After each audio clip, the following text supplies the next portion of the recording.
அஸ்ஸலாமு அலைக்கும். தினமணி பத்திரிகையில் வெளிவந்திருக்கும் ஒரு மிக முக்கிய செய்தி படிக்கிறேன் கேட்பீராக. தமிழ்நாடு தமிழ்த்தாய் வாழ்த்துக்கு முதலிடம் இன்று பேரவையில் தீர்மானம்.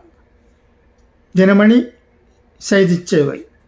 தமிழகத்தில் அனைத்து கல்வி நிறுவனங்கள், பல்கலைக்கழகங்கள், அரசு அலுவலகங்கள், பொதுத்துறை நிறுவனங்கள் உள்ளிட்ட பொது அமைப்புகளின் நிகழ்ச்சிகளில் நிகழ்வு தொடங்குவதற்கு முன்பு முதலில் தமிழ்த்தாய் வாழ்த்து பாடுவது கட்டாயம் என்பது தொடர்பான அரசு தீர்மானம் தமிழக சட்டப்பேரவையில் திங்கட்கிழமை நிறைவேற்றப்பட உள்ளது. இந்த தனித்தீர்மானத்தை பேரவையில் முதல்வர் ஜோசப் விஜய் முன்மொழிகிறார். மனோன்மணியம் சுந்தரனாரால் 1891 எழுதப்பட்ட மனோன்மணியம் எனும் நாடக நூலின்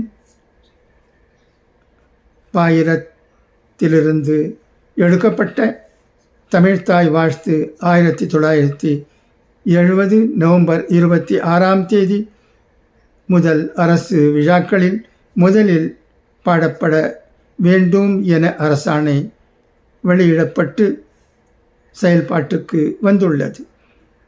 2021 டிசம்பர் 12 முதல் மாநில பாடலாக அதிகாரப்பூர்வ அங்கீகாரம் வழங்கப்பட்டு தமிழ்நாட்டில் அமைந்திருக்கும் அனைத்து கல்வி நிறுவனங்கள், பல்கலைக்கழகங்கள், அரசு அலுவலகங்கள், பொதுத்துறை நிறுவனங்கள் உள்ளிட்ட பொது அமைப்புகளின் நிகழ்ச்சிகளிலும் நிகழ்வு தொடங்குவதற்கு முன்பு தமிழ்த்தாய் வாழ்த்து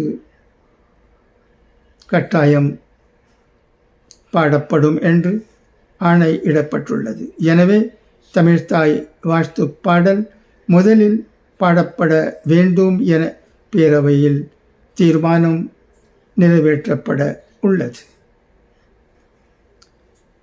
நன்றி. Thank you for your listening.